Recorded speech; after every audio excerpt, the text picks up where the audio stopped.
നടനും സംവിധായകനുമായ രാജേന്ദ്രൻ അന്തരിച്ചു. കൊല്ലം പട്ടത്താനത്തെ വസതിയിലായിരുന്നു അന്ത്യം. ഏറെക്കാലമായി അദ്ദേഹം അസുഖബാധിതനായിരുന്നു. സംസ്കാരം നാളെ തൃശ്ശൂരിൽ നടക്കും.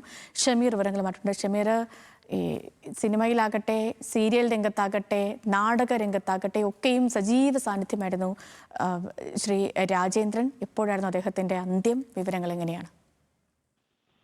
ഇന്ന് പുലർച്ചയോട് കൂടിയാണ് അദ്ദേഹത്തിന്റെ അന്ത്യം സംഭവിച്ചത്. കടുത്ത പ്രമേഹബാധിതനായിരുന്നു.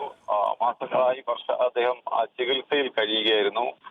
ശരീരഭാരമൊക്കെ കുറച്ച് അദ്ദേഹം ഈ പ്രമേഹം നിയന്ത്രിക്കുന്നതിന്റെ ഭാഗമായി ശരീരഭാരമൊക്കെ കുറച്ച് അദ്ദേഹം ആ ചികിത്സയോട് മുന്നിട്ട് പോവുകയായിരുന്നു. ഇതിനിടയിലാണ് അദ്ദേഹത്തിന്റെ അന്ത്യം സംഭവിച്ചത്. സിനിമാ നടൻ മുകേഷിന്റെ സഹോദരി സന്ധ്യ രാജേന്ദ്രന്റെ ഭർത്താവ് കൂടിയാണ് ഈ രാജേന്ദ്രൻ. അദ്ദേഹം അവസാന കാലഘട്ടത്തിൽ കാളിദാസ കലാകേന്ദ്രത്തിൽ നാടകവുമായി മറ്റും അദ്ദേഹം കഴിച്ചുകൂട്ടുകയായിരുന്നു, സംവിധാനം ചെയ്ത് കഴിച്ചുകൂട്ടുകയായിരുന്നു. ഏറ്റവും ഒടുവിൽ ഇറങ്ങിയ അദ്ദേഹത്തിന്റെ നാടകം അച്ഛൻ എന്ന നാടകമാണ് അദ്ദേഹം ഏറ്റവും ഒടുവിൽ പുറത്തിറങ്ങിയിരിക്കുന്നത്. നമുക്കറിയാവുന്ന പോലെ 1981 അദ്ദേഹം മലയാള സിനിമാ രംഗത്തേക്ക് വരുന്നത്. ഗ്രീഷ്മം എന്ന ചിത്രത്തിലൂടെ അദ്ദേഹം സിനിമയിലെത്തി. പിന്നീട് പട്ടാഭിഷേകം, തച്ചിലയിടത്ത് ചുണ്ടൻ, നരസിംഹം തുടങ്ങിയ ചിത്രങ്ങളിൽ അദ്ദേഹം മലയാള സിനിമയിൽ സജീവമാവുകയും ചെയ്തു. എന്നാലും ഏറെക്കാലമായി ചികിത്സയിൽ കഴിയുകയാണ്.